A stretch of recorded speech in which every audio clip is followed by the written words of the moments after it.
In early March 2022, the Fuels Institute published its latest report commissioned by the Electric Vehicle Council entitled Evaluation of Policies for Electric Vehicle Charging Infrastructure Deployment. This recorded PowerPoint is to provide a summary of findings from that report to help guide your reading of the report.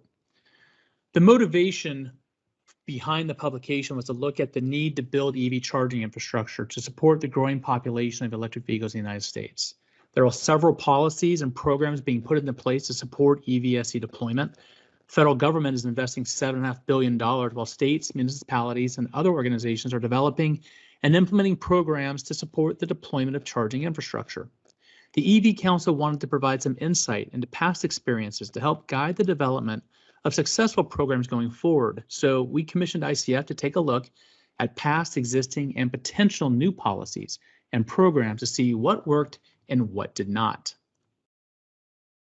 ICF reviewed hundreds of policies and incentives and carefully analyzed programs that were in existence between 2016 and 2020. To do so, they employed two different methodologies. First, they applied a quantitative process, looking at the number of chargers and the number of vehicles in a given market to develop a market development score. They then compared those scores with the presence of different programs to develop a correlation analysis. Then they interviewed program administrators, recipients, and market experts to determine what were the elements of programs that were best suited to support EVSE deployment and which ones proved to be the most challenging.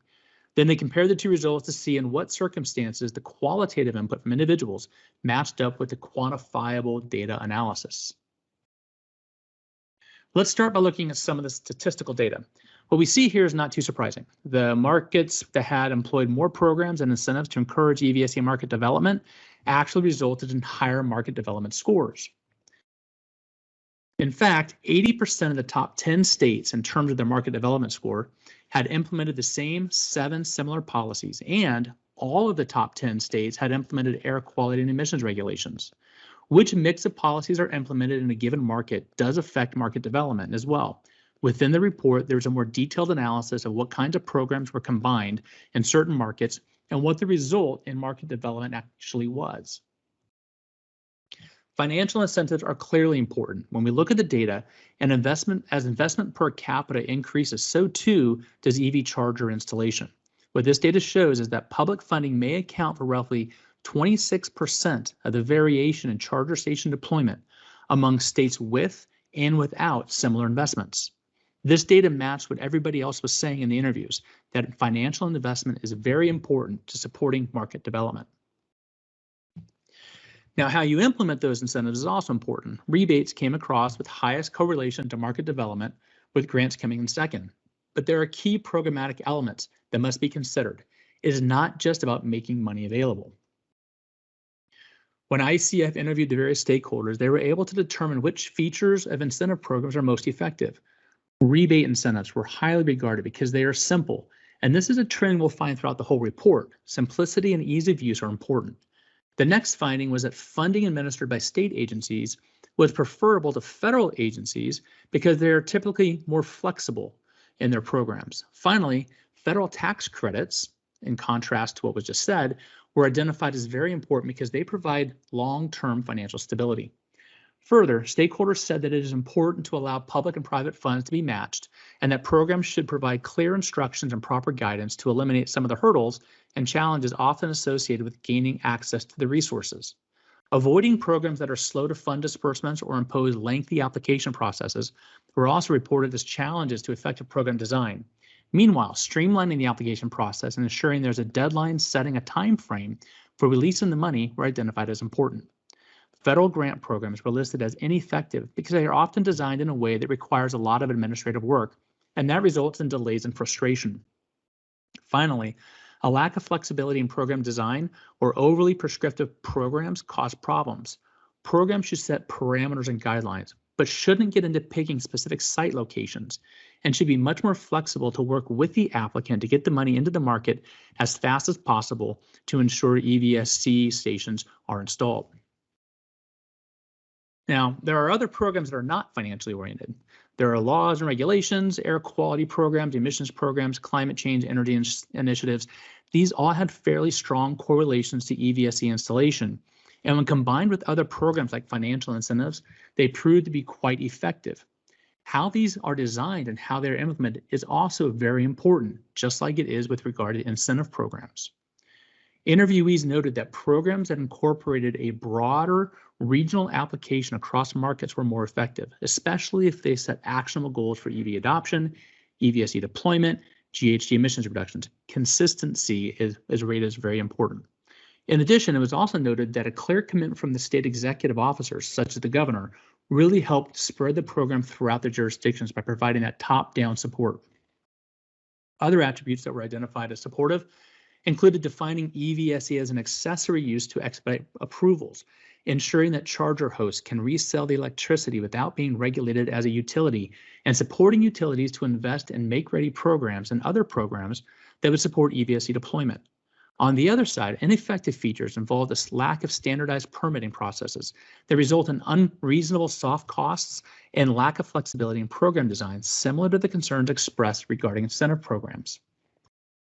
Now, we also had ICF take a close look at the impact of demand charges, because this is a big topic of conversation in the market, especially with regards to the operating financial efficacy of a charging station.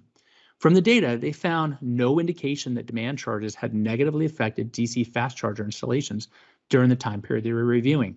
If we take a close look at the range of stations installed in markets with demand charges ranging from $0 to $12, there's no real consistent variability. However, they recognize that this is a limited perspective and may not capture all the elements necessary to fully understand the impact of demand charges on market development. So they took another look at it, and they pulled the report that was published in 2019 by the Great Plains Institute. That study looked at the impact of demand charges on profitability. You can see here that in the charts, the green dots represent the amount of profit a charging host can make when operating an EVSE. When stations start installing higher powered chargers, the profitability comes down because the demand charges really have a more significant impact on the station's profitable operations.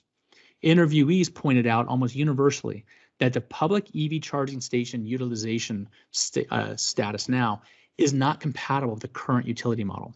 Some utilities have acknowledged that demand charges are challenging for EVSE deployment, and they are working on strategies to address this challenge. That said, one stakeholder said that demand charges are the biggest existential threat for the economic viability of EVSE. Others said that rate reforms are the most important piece of the puzzle. What this indicates is that although there are incentives and programs to encourage the rollout of EVSE, once the equipment is in place, how do we ensure that the host, the investor, is able to recover their investment from operating income? The utility rate structure comes into play, and there are a lot of organizations studying how to best address this challenge, and hopefully solutions will be identified in the near future. In summary, the study found that EVSE promotion programs do have a positive influence on EVSE market development. When the government gets involved in encouraging the market, we saw a positive reaction in the market development scores. We also found that funding is very important, and that the best method for delivering financial support is through rebates and incentives managed at the state level, which are considered to be more effective than federal programs.